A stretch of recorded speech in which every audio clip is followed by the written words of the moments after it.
Take it away. Alright, I just want to start off with me being last. I got to see all y'all's presentations except for Tara's because it was online, but we'll see that later. Everything I saw and what y'all did kind of goes into what my book was about, caring.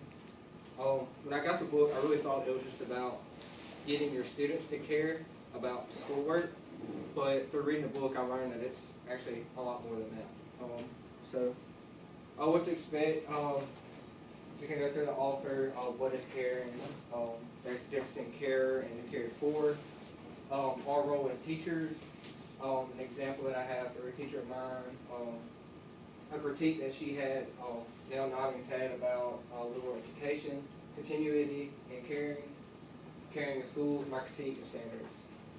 So we'll start off with who is Nell Noddings. She was born in January 19th, or on January 19th, 1929. Highly educated. She received a bachelor's in mathematics and physical science and a master's degree in mathematics and a PhD in education. And she taught for 15 years and was a school administrator and curriculum developer. She wrote 12 books. She received the award for teaching excellence 3 times, and she is president of the National Academy of Education. I like this quote I read that I found about her. She says, "My contention is first that we should want more from our educational efforts than adequate academic achievement, and second, that we will not achieve even the meager success unless our children believe that themselves are cared for and learn to care for others." First off, what is caring? A caring relation in its most basic form is a connection or encounter between 2 human beings, which that was a quote that she used in her book. I forgot who said it. Engrossment, motivational, displacement, simply attention.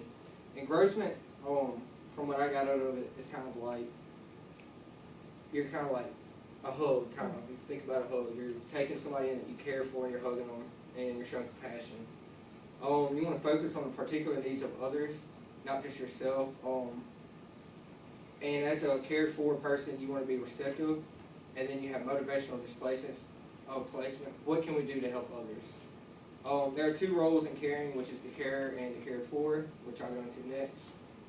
Actually, the first one, I'll put on the wrong thing, but the care is attentive, concerned, sympathetic, and energized. You don't want to just be kind of bored. You want to be full of energy. You want to listen.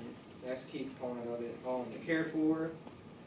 Something I got out of the book was everybody has a universal human characteristic for wanting to be cared for. The cared for person needs to be receptive, or needs reception, recognition, response, and they receive caring and show it. As teachers, we need to create caring relations. You want to help students develop the capacity to care. You could care for somebody all you want, but if they don't want to be cared for, it's only so much you can do. So you need to find ways to develop that capacity to care. Teachers, modeling, we have to show how to care in our relations with the cared fors. The dialogue is a common search for empathy, understanding, or appreciation. And then practice, we need to provide students with opportunities for them to gain skills in caregiving, and more important, to develop characteristic attitudes. Confirmation is an act of affirming and encouraging the best in others. And if anybody's writing that down, I need to wait. You got it. A personal experience I had was with Miss Foster. She was my 9th grade biology teacher. I've always kind of been interested in science, but I wasn't that good at it. And she literally was, if I did bad on a grade, she wouldn't just say, okay, do better next time. She'd be like, why weren't you, she'd ask, why did I not do good on my test? And most of the time, it was that I didn't study or I had something better to do at home. And she would emphasize how I need to care about it, how it's important. And she would say that you do better next time, I believe in you. She kind of made me feel like she cared for me. So she was a great teacher. Her classroom was very organized. She kind of got scattered every now and then. She was kind of really loose, and but she cared a lot for all our students, and that was one thing I really appreciated about her. And we're actually still friends on Facebook, and she still cares for me because she asks me. She knows I'm in education, so she's like, "How's it going? Can I help you with anything?" And if I have any questions, I always just ask her. So that's just a bond and a relationship that I have through a teacher that cares for me. She was very critical of liberal education. She believes that it's an inappropriate ideal for general education because it draws a narrow set of human capacities. Liberal arts curriculum are misguided. Educational programs need to be more rational. And the content of liberal studies are not what all children need. There's a quote in the book that says, "There are no unteachable children." And the audience really criticized this. She says we as educators must enhance our students' knowledge. By that, I got out of that the students, not all students are unteachable. A student has to want to learn.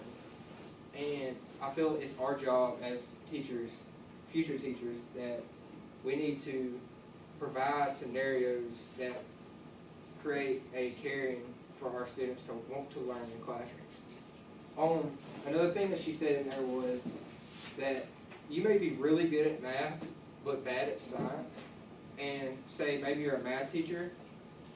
They're not going to learn everything that you want them to learn, but you want to enhance what they have to better educate them.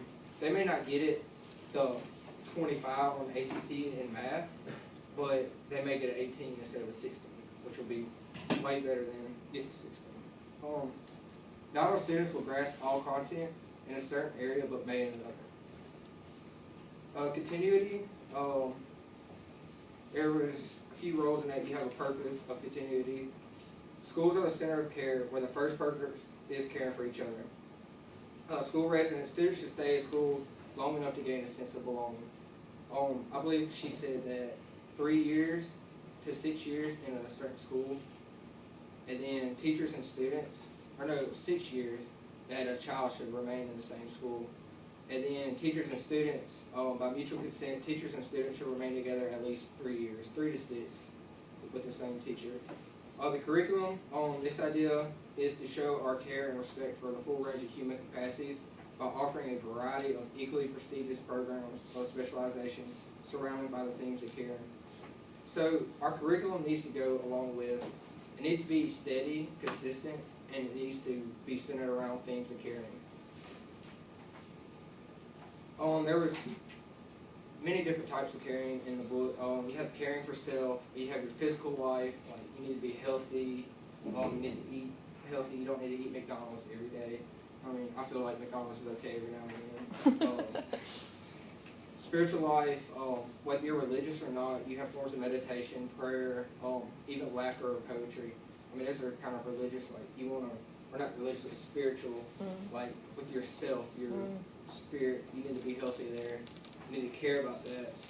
Your occupational life, it doesn't have to be a job, it can be like, just whatever you do, anything that occupies us. Recreational life, sports, drawing, music, anything that you're passionate about, you need to care about, you need to find something and do that.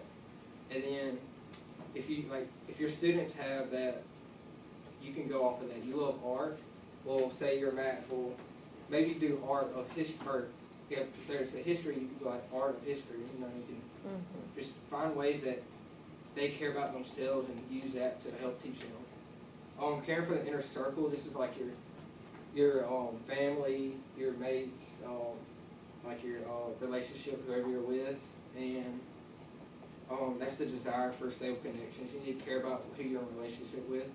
Your friends, we want good things for them, not because those things enhance our welfare, but they are good for our friends. So we need to care about our friends and how to make them better and just care about them in general. Students, some teachers are more important than the parents. My school is south of Jackson, so there was a lot of one-parent homes, and their parents were super busy, and all they had really as a leader in their life was a teacher. So that right there is, we need to be well aware of that we may be our own students, the only person that our students see on a regular basis. So we need to make sure that we're a role model to them and we listen to their needs. Caring for strangers and distant others was another topic under caring. Morality is affected by fear but inspired by love. We place circles around our groups, and we need to be more accepting of those different than us. They too want to be cared for. Out of that, I got that, like, say just think of your group if you had one in high school. Like, you kind of stuck with your group of friends, and then there's this other group of friends here. That's what I got out of the distant others. Because you really cared about your friends and your circle, but you didn't think about the others as much. You may have been like, oh, they're different, we're not going to be friends with them. But in reality, they want to be cared for just like you do in your group. So we need to be able to, and what I got, like, expand your inner circle to include distant others. That's an idea that I got out of that. Caring for animals, plants, and earth. We must be sensitive to the need of animals. A lot of parents, she used as an example, a lot of parents will buy their children pets to teach them responsibilities. But what kids often learn are animals are burdens in their eyes. So we need to teach our kids and students that, say you have a classroom of fish, you need to teach them responsibilities of feeding them fish once a day, making sure the tank is clean, just teach them how to care for animals. And then plants as well, like in science, anybody in science has they want to grow a plant or something, teach them that they need to plant it in good dirt, water it, and then keep it in sunlight, take care of it. And then the environment. An example that we used in my school that I used in my 7th grade class, in my science class, we all went outside to plant trees. We were at a brand new school in middle school, and they destroyed all the land outside. What they didn't use was just barren dirt. So we went out planting trees, and that was a way of caring for our environment. Caring for the human-made world. Utility, we must use items that are intended to be used for. You don't want to use a book to hit somebody across the room. You want to use it for learning. Arrangements, education can be more exciting if it's organized around centers of care. I used to not think being organized really mattered, but it adds structure to the classroom, and who knows, that student may have conflict with their parents, and they see an organized classroom, they may say, well, I'm so used to my classroom being organized, maybe I'll clean my room, and that's one less thing that their parent will get on to them about. We need to maintain objects and repair them when needed. We need to teach our students that, if there's something broke, to fix it. Don't just throw it away, because that's just kind of a waste. Caring for ideas. We should respect and appreciate all ideas. Examples are art and math. If you're an art major, you need to respect the ideas that math majors have, or students that love math. If you love math, you need to respect art. Don't go to that art class and say, oh, this is stupid, I hate art. Just appreciate what's there. And then caring for the ideas is just as important as caring for others. Your ideas, our students' ideas, are what make them unique, so we need to care about that. Caring in schools, we need to be clear about our goals, and we need to take care of affiliative needs, and then relax on the impulse of control. You don't have to go up there and be authoritative. You can be compassionate and caring. We need to get rid of program hierarchies and give at least a part of every day to things to care, and to teach them that caring in every domain implies confidence.